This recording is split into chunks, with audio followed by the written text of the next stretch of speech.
The Louisiana sun hung mercilessly over the Beaumont plantation, its rays cutting through the humid air like molten copper.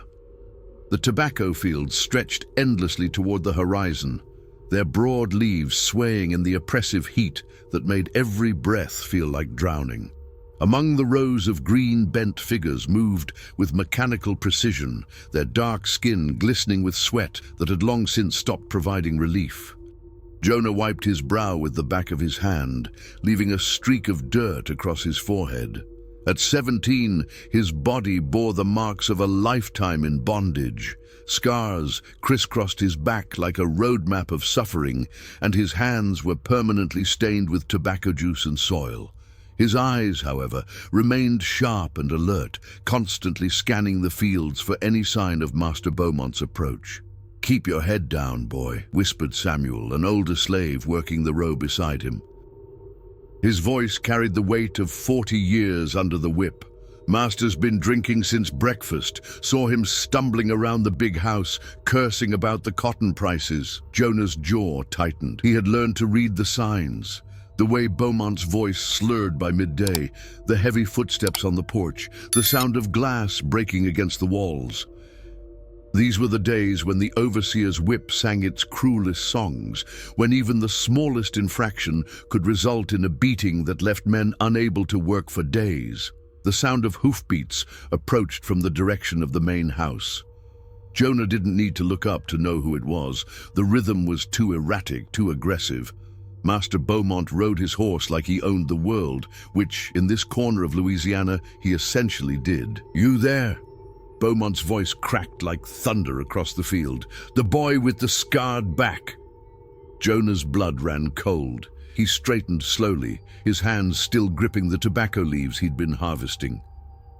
Beaumont sat atop his black stallion, his face flushed red from alcohol and heat. His white linen shirt was stained with sweat and wine, and his eyes held that familiar glint of cruelty that preceded violence. "Yes, Master Beaumont," Jonah replied, his voice steady despite the fear clawing at his chest. "Your row's looking mighty sparse compared to the others. You been slacking off while I wasn't watching?" Beaumont dismounted with the unsteady grace of a drunk man trying to appear sober. Jonah glanced at his row. It was actually fuller than most, his work ethic driven by a desperate need to avoid exactly this kind of attention. But he knew better than to contradict his master. "No, sir. I've been working steady all morning." "Don't you lie to me, boy."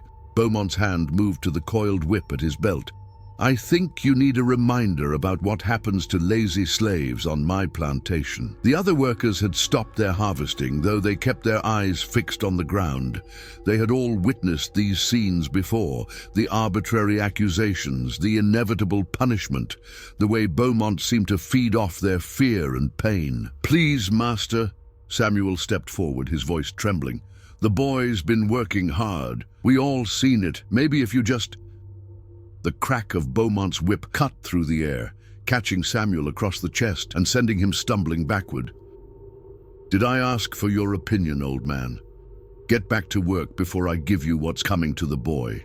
Jonah watched Samuel clutch his chest, blood seeping through his torn shirt. Something dark and violent stirred in his stomach, a feeling he'd been fighting to suppress for years. His fingers tightened around the tobacco leaves until his knuckles went white. "Strip off that shirt, boy," Beaumont commanded, unfurling his whip completely. "Let's see if 10 lashes can improve your work ethic." As Jonah began to pull off his sweat-soaked shirt, exposing the constellation of scars that decorated his back, he caught sight of something glinting in the dirt near his feet. A harvesting blade, dropped by another worker and forgotten in the chaos. The metal caught the sunlight, reflecting it back like a promise.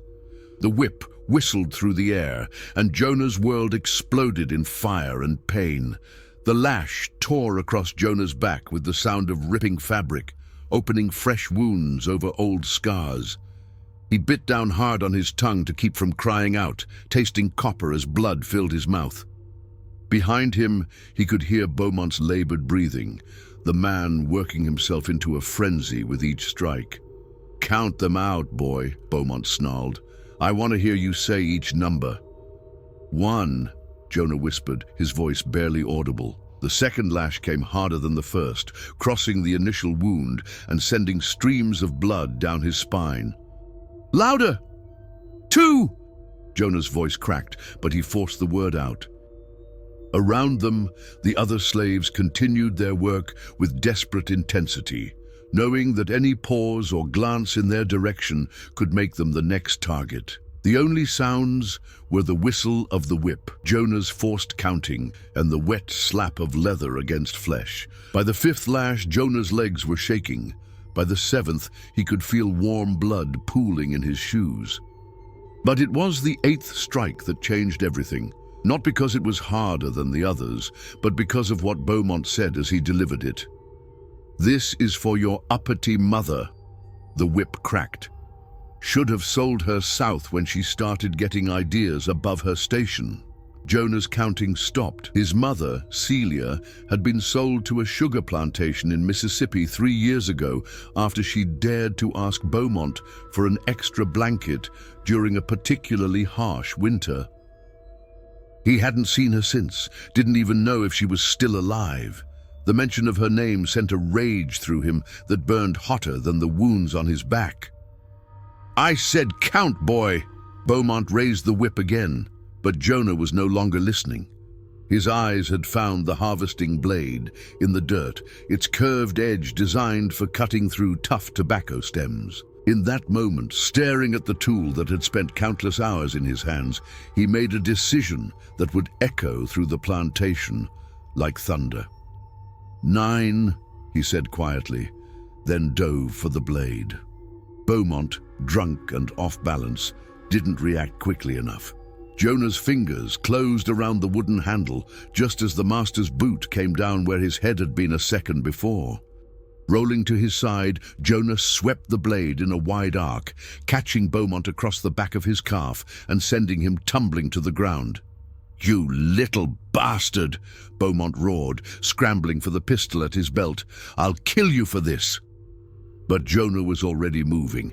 Years of working in the fields had made him quick and strong, and the adrenaline coursing through his veins made him feel invincible. He lunged forward as Beaumont struggled to draw his weapon, tackling the larger man and sending them both rolling through the tobacco plants. They crashed through row after row, crushing the precious leaves that represented Beaumont's wealth and power. The master was stronger, but he was also drunk and caught completely off guard. Jonah managed to pin him down, the harvesting blade pressed against his throat. "You killed my mother," Jonah whispered, his voice steady despite the chaos around them. "You sold her like she was livestock, and now you whip me for sport." Beaumont's eyes were wide with fear and rage. "You're making a mistake, boy. Kill me, and they'll hunt you down like a dog. They'll make your death last for days." "Maybe," Jonah replied, "but you won't be there to see it." The blade was sharp from constant use, designed to cut through the toughest plant fibers with ease. It sliced through flesh and bone with surprising efficiency, and Beaumont's threats turned to gurgles, then to silence.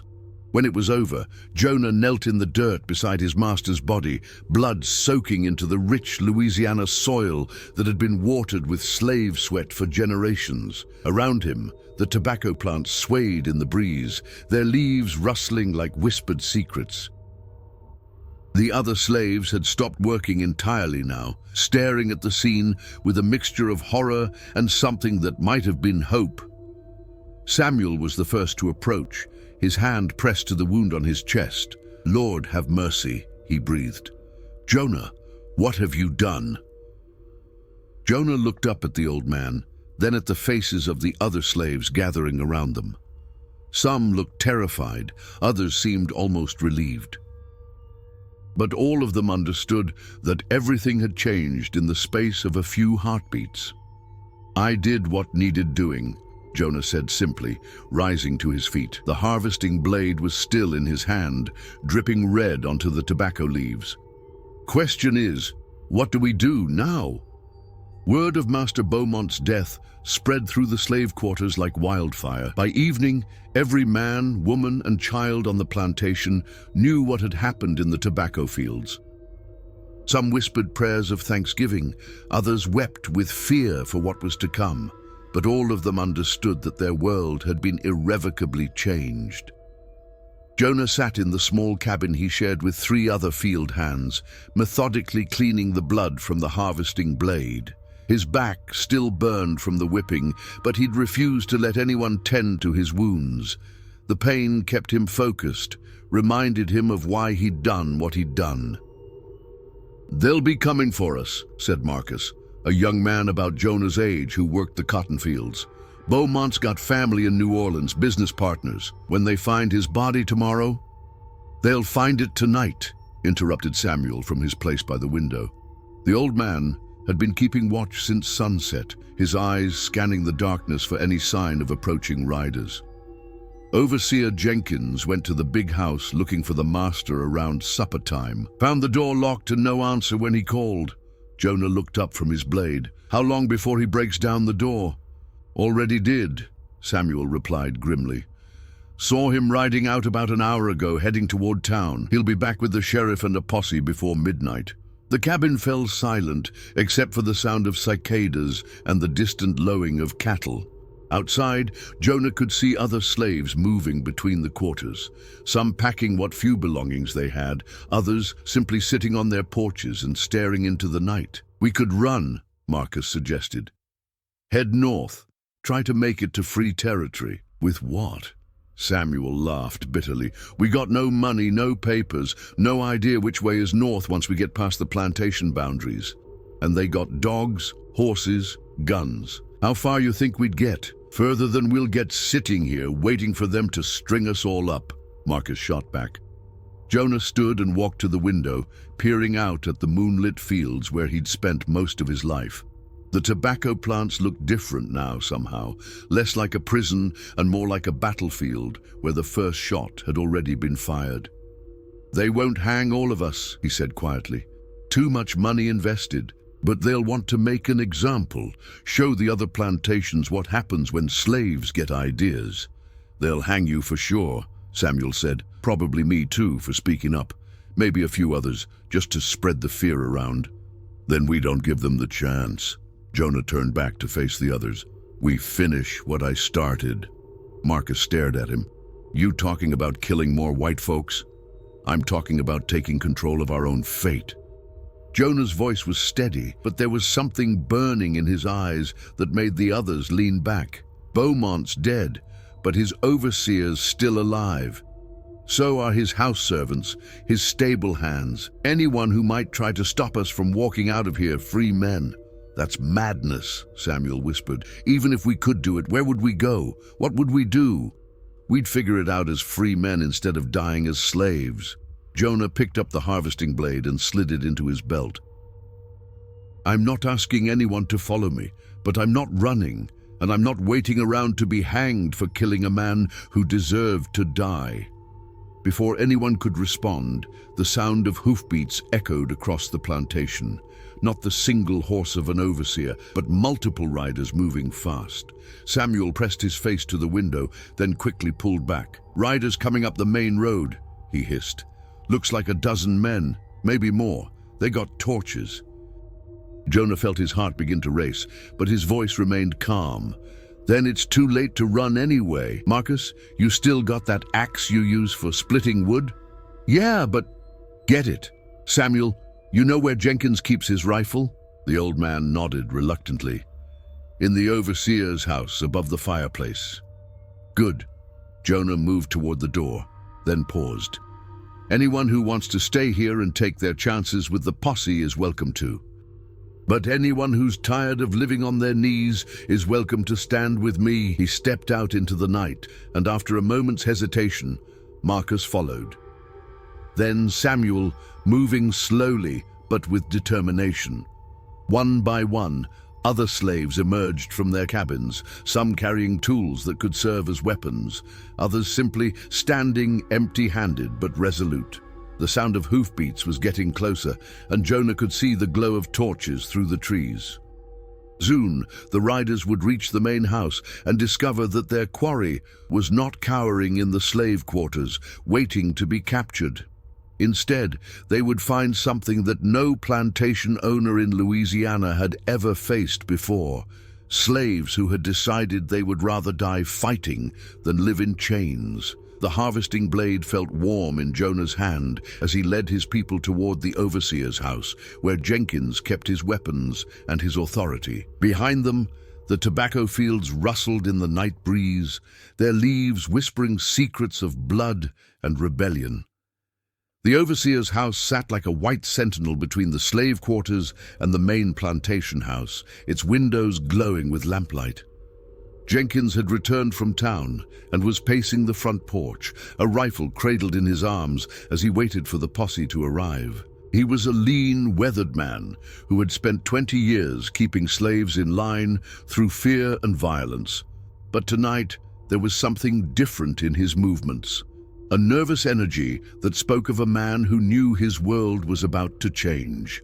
Jonah crouched behind a tool shed with 15 other slaves, studying the house and planning their approach. The sound of approaching riders was getting louder, but they still had a few minutes before the posse arrived. It would have to be enough.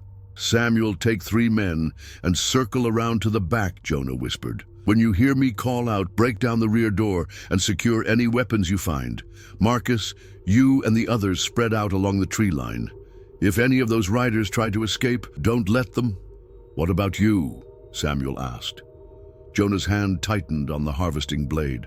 "I'm going to have a conversation with Jenkins." Before anyone could object, Jonah was moving, slipping from shadow to shadow as he approached the house. Years of working these fields had taught him every hiding spot, every blind corner where a man could move unseen. He reached the side of the house just as the first torches appeared through the trees. Jenkins called out to the approaching riders. "About time you got here. That boy's probably halfway to Mississippi by now." "We'll see about that," came a voice Jonah recognized. Sheriff Morrison, a man whose reputation for brutality toward runaway slaves was legendary throughout the parish. "You sure it was the one called Jonah?" "Saw the body myself," Jenkins replied. "Beaumont's head was damn near cut clean off. Only one man on this plantation strong enough and crazy enough to do something like that." Jonah felt a cold smile cross his face. They were talking about him like he was some kind of wild animal, something to be hunted down and destroyed.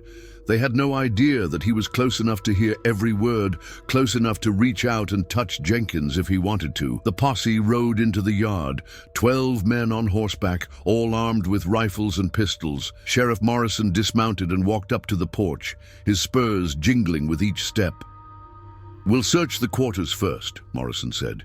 "If he's still here, we'll find him. If he's run, we'll track him down with the dogs." "What about the other slaves?" Jenkins asked. "Some of them might have helped him. We'll question them all.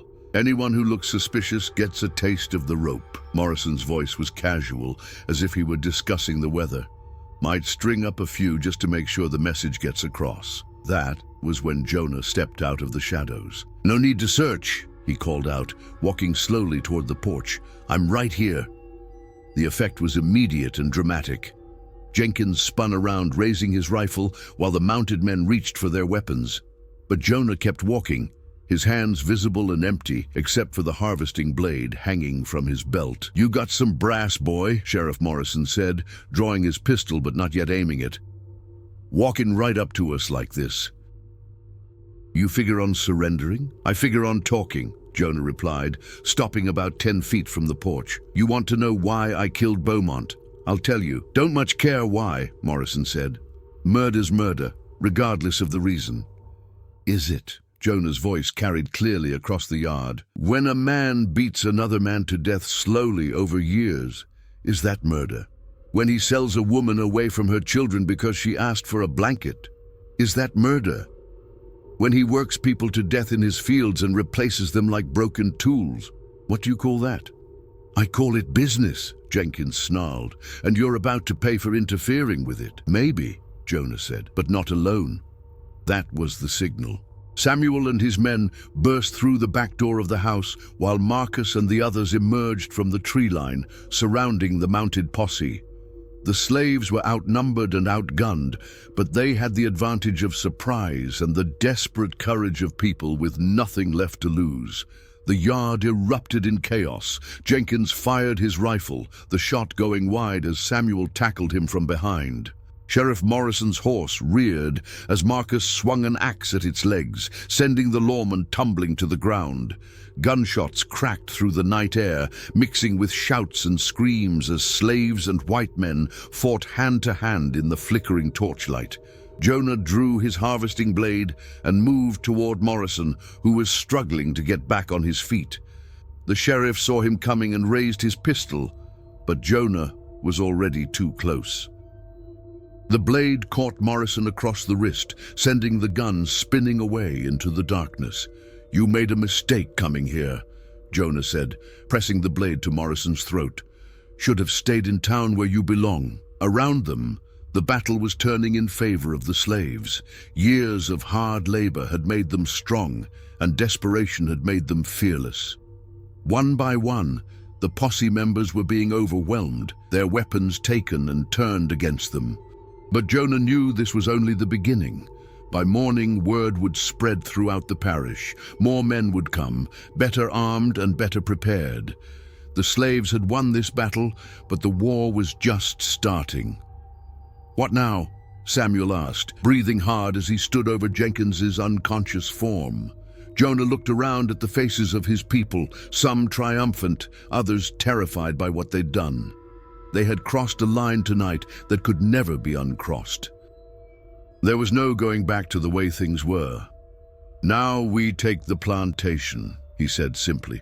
"All of it." Dawn broke over the Beaumont plantation like a crimson wound across the sky, its light revealing a world turned upside down. The main house, which had stood as a symbol of white supremacy for 3 generations, now flew a makeshift flag fashioned from a torn bedsheet. Slaves who had spent their lives bowing their heads now walked with their backs straight, carrying the weapons they had taken from their former oppressors. Jonah stood on the front porch of the big house, looking out over the fields where he had labored since childhood. The tobacco plants swayed in the morning breeze, their leaves heavy with dew and the promise of a harvest that would now benefit different hands. Behind him, Samuel was organizing the distribution of food from the master's pantry. Real food, not the scraps and cornmeal that had sustained them for so long. "Found the master's papers," Marcus called out, emerging from the house with an armload of documents. Bills of sale, property deeds, correspondence with other plantation owners. Looks like Beaumont owed money to half of New Orleans. Jonah took the papers and began sorting through them. His reading skills limited, but sufficient to understand the basic contents. What he saw made his jaw tighten with anger. Lists of slaves bought and sold like livestock, including his mother's bill of sale to the Mississippi sugar plantation. Financial records showing the enormous profits generated by their unpaid labor. Letters discussing the best methods for maintaining discipline among the slave population. "Burn them," he said, handing the papers back to Marcus. "All of them." "But these might be useful," Marcus protested. "Proof of what they did to us." "Proof for who?" Jonah asked. "You think any white court is going to care about papers showing how slaves were treated? These documents represent their power over us. I want them destroyed." As Marcus carried the papers away to be burned, Samuel approached with a worried expression. "Jonah, we need to talk about what comes next. We got maybe 30 people here, counting the women and children. Word's gonna spread about what happened last night. They'll send the militia, maybe even federal troops." "Let them come," Jonah replied. "We'll be ready." "With what?" "We got a few rifles and some farm tools. They'll have cannons, trained soldiers. This isn't a fight we can win." Jonah turned to face the older man. "You're thinking like a slave, Samuel. Worried about what the master will do if we misbehave. But we're not slaves anymore. We're free men defending our home." "This isn't our home," Samuel said quietly. "It's stolen land built on stolen labor, and they'll never let us keep it. Then we'll make them pay a price they're not willing to pay." Jonah's voice was calm, but there was steel beneath it. Every plantation owner in Louisiana is going to hear about what happened here. They're going to wonder if their slaves are planning the same thing. Fear works both ways, Samuel. Before Samuel could respond, a young woman named Ruth came running up from the slave quarters. "Riders coming," she called out. "Looks like a whole company of them." Jonah grabbed a spyglass from inside the house and climbed to the second-floor balcony for a better view. Through the lens, he could see a column of blue-uniformed soldiers approaching along the main road, their brass buttons glinting in the morning sun. At their head rode a man in an officer's uniform, his bearing suggesting someone accustomed to command. "Federal troops," Jonah called down to the others. "Looks like about 50 men." The slaves gathered in the yard below, some clutching weapons, others looking ready to run. Children clung to their mothers' skirts, while the older men checked their rifles and tried to look braver than they felt.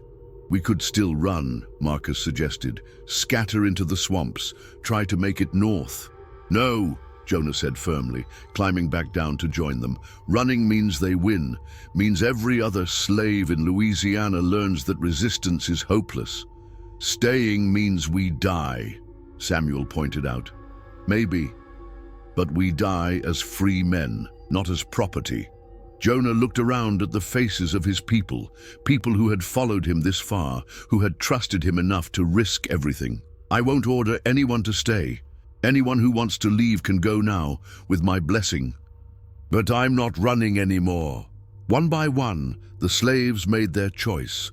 A few of the women with small children slipped away toward the back of the plantation, heading for the relative safety of the swamps. But most remained, forming a loose line across the front yard with whatever weapons they could find. The federal troops halted just outside rifle range, and the officer rode forward alone under a white flag. He was a young man, probably in his 20s, with the kind of pale complexion that suggested he'd spent more time in drawing rooms than battlefields. "I am Lieutenant Colonel Harrison of the United States Army," he called out. "I'm here to restore order to this plantation and arrest those responsible for the murder of citizens." Jonah stepped forward, the harvesting blade still hanging from his belt. "I'm Jonah. I killed Beaumont and I killed Sheriff Morrison. You want to arrest someone? You can start with me." Harrison studied him for a long moment. "You're very young to be leading a rebellion. Old enough to know the difference between right and wrong," Jonah replied. "Old enough to know that some things are worth dying for. And what would those things be? Freedom, dignity, the right to live as human beings instead of property." Jonah's voice carried clearly across the distance between them. "The right to not be beaten to death for asking for a blanket." Harrison was quiet for several seconds, and Jonah could see something shifting in the young officer's expression. Finally, he spoke again. "I have orders to restore this plantation to legal ownership and arrest all participants in the uprising. But I also have discretion in how I carry out those orders." He paused. "What would you say to a negotiated surrender?" "Depends on the terms," Jonah replied. "Safe passage north for the women and children, fair trial for the men with military representation. And what happens to the plantation? Returns to Beaumont's heirs, as the law requires." Jonah shook his head. "No deal. This land was built with our blood and sweat. We're not giving it back so someone else can profit from our labor." Harrison sighed. "Then I'm afraid we have a problem." "Yes," Jonah said, his hand moving to the harvesting blade. "We do." The standoff stretched through the morning hours like a taut rope ready to snap. Lieutenant Colonel Harrison had withdrawn his troops to a safe distance while he considered his options, but Jonah could see soldiers moving through the trees, taking positions that would allow them to surround the plantation house. The young officer might have shown some sympathy for their cause, but he was still a soldier with orders to follow. Inside the big house, the freed slaves were making their final preparations. Samuel had organized the women and children in the cellar, while Marcus and the other men checked their weapons and tried to fortify the windows and doors. They all knew they were vastly outnumbered and outgunned, but there was a grim determination in their movements that spoke of people who had already made peace with their fate. Jonah found himself alone in Beaumont's former study, surrounded by the books and papers that had represented the master's education and authority. He pulled down a leather-bound volume and opened it randomly, finding a passage about the natural rights of man. The irony wasn't lost on him. These same ideas that white men used to justify their own freedom were the ones being used to deny freedom to others. Jonah. Ruth appeared in the doorway, her face pale but resolute. The soldiers are moving again. Looks like they're getting ready to attack. He set down the book and followed her to the front window. Through the glass, he could see Harrison's men advancing in formation, their rifles gleaming in the afternoon sun. The young officer rode beside them, his face set in hard lines that suggested he'd made his decision. "Everyone to your positions," Jonah called out. "Remember, we're not just fighting for ourselves. We're fighting for every slave who's ever dreamed of freedom." The first shots came from the tree line, rifle balls shattering windows and splintering the wooden walls of the house. The freed slaves returned fire as best they could, but their weapons were few and their ammunition limited. Jonah crouched behind an overturned table, the harvesting blade in one hand and a pistol taken from Sheriff Morrison in the other. "They're trying to flank us!" Marcus shouted from the back of the house. "Coming around through the kitchen garden." Jonah could hear the sound of splintering wood as soldiers forced their way through the rear entrance. The battle was moving inside now, room by room, as the federal troops methodically cleared the house. The freed slaves fought with desperate courage, but they were being pushed back steadily toward the center of the building. "Samuel!" Jonah called out as he saw the older man stumble, blood streaming from a wound in his shoulder. "Get to the cellar. Protect the women and children." "What about you?" Samuel gasped. "I'll hold them as long as I can." Jonah helped him toward the cellar stairs, then turned back to face the advancing soldiers. The next few minutes passed in a blur of gunfire and hand-to-hand combat. Jonah found himself fighting alongside Marcus and two other men in the main hallway, using furniture and doorways as cover while they tried to slow the soldiers' advance. The harvesting blade proved surprisingly effective in close quarters. Its curved edge, designed for cutting through tough plant fibers, serving equally well against human flesh. But there were too many soldiers, and they were too well trained. One by one, Jonah's companions fell until he found himself alone in Beaumont's former bedroom, his back against the wall and his ammunition exhausted. The harvesting blade was slick with blood, both his own and that of his enemies. Lieutenant Colonel Harrison appeared in the doorway, his uniform torn and his face grim. Behind him, Jonah could see several soldiers with their rifles trained on him. "It's over," Harrison said quietly. "Surrender now, and I'll see that you get a fair trial." Jonah looked around the room where his former master had slept in comfort while his slaves shivered in their quarters. The irony of making his last stand here wasn't lost on him. "You know what's funny?" he said, still gripping the blade. "Beaumont used to tell us that we were lucky to be slaves. Said we were too stupid and lazy to take care of ourselves. Said we needed masters to tell us what to do." "Put down the weapon," Harrison ordered. "But here I am, 17 years old, and I've held off 50 trained soldiers for half a day. Doesn't seem very stupid to me." Jonah smiled, though blood was running down his face from a cut above his eye. "Seems like maybe we're smarter than they gave us credit for." "You've proven your point," Harrison said. "Now let's end this before more people die." "More people are going to die anyway," Jonah replied. "Every plantation owner in Louisiana is going to tighten the screws after this. More whippings, more killings, more families torn apart. The only question is whether they'll remember that slaves can fight back." He raised the harvesting blade one final time, and Harrison's soldiers opened fire. When the smoke cleared, Jonah lay still on the floor of his former master's bedroom, the blade still clutched in his hand. Outside, the tobacco fields swayed in the afternoon breeze, their leaves rustling with secrets that would be whispered for generations to come. 3 days after the battle at the Beaumont plantation, Lieutenant Colonel Harrison sat in his tent, writing his official report by lamplight. The words came slowly, each sentence carefully chosen to convey the facts without revealing his own conflicted feelings about what had transpired. The uprising was suppressed with minimal casualties among federal forces, he wrote. The ringleader, a slave known as Jonah, was killed while resisting arrest. Surviving participants have been transferred to New Orleans for trial. He paused, thinking about the young man who had faced down an entire company of soldiers with nothing but a farming tool and an unshakable belief in his own dignity. Harrison had fought in battles against seasoned warriors, but he had never encountered courage quite like what he'd witnessed in that plantation house. A knock at his tent flap interrupted his thoughts. "Come in," he called. Sergeant Murphy entered, his face troubled. "Sir, we've got a problem. Word about what happened here is spreading faster than we can contain it. 3 more plantations have reported unrest among their slaves. The owners are demanding additional protection." Harrison set down his pen. "What kind of unrest?" "Work slowdowns mostly. Some slaves refusing direct orders. Nothing violent yet, but the plantation owners are spooked. They're saying this Jonah fellow has given the others ideas." "Perhaps he has," Harrison murmured. "Sir?" "Nothing, Sergeant. Double the patrols and send word to New Orleans that we may need additional troops. And Sergeant, make sure the men understand that they're to use minimum force necessary.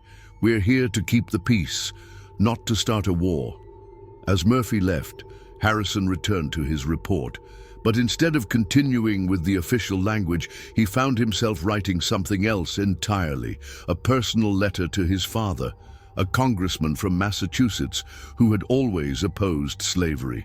"Dear Father," he began, "I have witnessed something today that has shaken my faith in the righteousness of our cause. A young man, barely more than a boy, died defending his right to be treated as a human being. He killed his master, yes, but only after years of abuse that would have broken a lesser spirit. When I ordered my men to fire upon him, I felt as though I was shooting down the very ideals our nation was founded upon."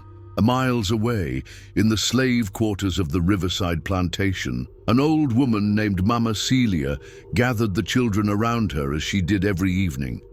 But tonight, instead of the usual Bible stories or African folk tales, she told them about a boy named Jonah who had stood up to his master and died fighting for freedom. "Was he a hero, Mama Celia?" asked a little girl named Sarah. "That depends on who you ask, child," the old woman replied. "To the white folks, he was a murderer and a rebel. But to us, he was something else entirely." "What was he to us?" another child asked.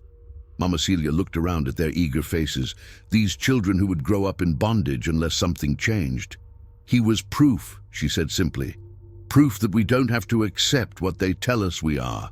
Proof that even a slave can choose to die free." The story of Jonah spread through the slave quarters of Louisiana like wildfire, growing and changing with each telling. Some versions made him 10 feet tall and bulletproof. Others said he had killed 100 white men before falling.